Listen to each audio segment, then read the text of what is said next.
natamimi kayo, ano?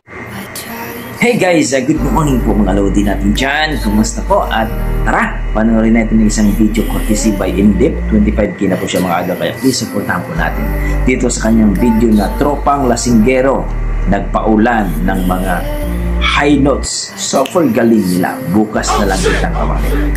Tara mga idol, mga lasinggero daw ang kumanta ng bukas na kitang kamakin.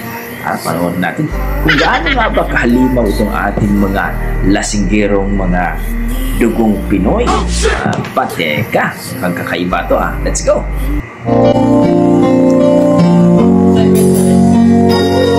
Bukas na lang kitang mamahalin.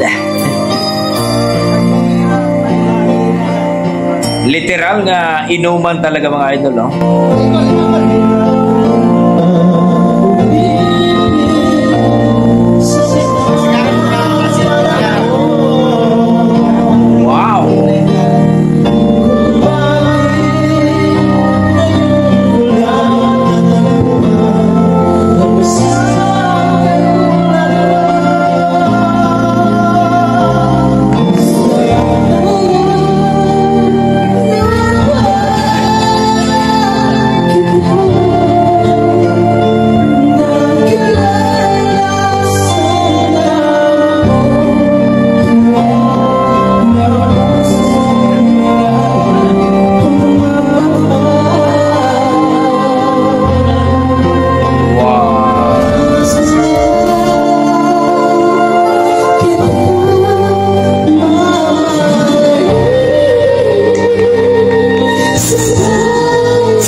Ang galing ng apat na nag-iinom mga idol. Grabe. Panalong panalo. Ang galing.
Grabe. Akala ko mga idol, isa lang ang kakanta. Apat po ang kumanta anak ng tinolang mga idol. Ang lupit ng magtrupang ito. Halimaw na halimaw ang boses. Akala mo, parang grand finals na, no? Grabe, lupit. Idol, salamat po sa video ni Indip. Talaga namang supportahan po natin to. Grabe, na-appreciate ko.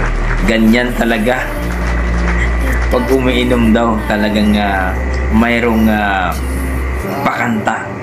Grabe naman kuya, apat no, magtropa na talagang sabi nga ng ating mga dugong Pinoy dito yung mga ito, no? Hindi lahat magagaling kumanta, sumali sa mga tanghalan. ng kampiyon. Ng iba, mga palahubog. Well, mga idol, itong ating mga dugong Pinoy talaga. Pagdating sa kantahan talaga mga idol, malupit talaga yan. So, yan, ang example natin sa magtrupang ito. Papalakpak na lang tayo, no? So, kayo dyan mga idol, kung na-miss ba kayo sa kanilang performance, sa kanilang style sa pagkanta, na talaga namang apat silang kumanta, please comment down below mga idol para malaman natin ang iyong opinion. So, para sa akin, na-miss ako. Ang ganda ng mga boses ng apat na to. So, hanggang dito na po mga idol, maraming salamat. Basta may dugong Pinoy, talagang malupit sa kanta. Ingat po lagi at God bless po.